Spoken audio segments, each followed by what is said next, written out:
which gives us a 75% chance of having brown eyes and a 25% chance of having blue eyes. And just like that, we've calculated the probability of inheriting certain traits. Okay, great. But what if we want to know about allele frequencies within a whole population? Talk about the Hardy-Weinberg principle. The Hardy-Weinberg equation is a tool used to determine the genetic makeup of a population based on allele frequencies. For those who aren't familiar with allele frequencies, don't worry. Essentially, it's a way of measuring how common a particular allele is within a gene pool. So to break it down further, we have two variables, P and Q. P represents the frequency of the dominant allele, while Q stands for the frequency of the recessive allele. The sum of both frequencies must always equal 1. So P plus Q equals 1.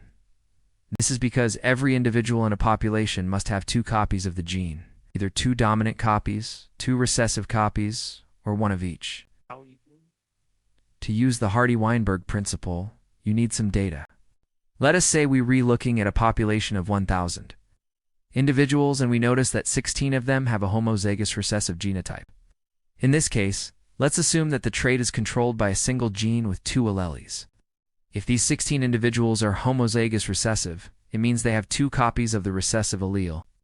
Therefore, the frequency of the recessive allele, Q, is the square root of 0.16, which equals 0.4.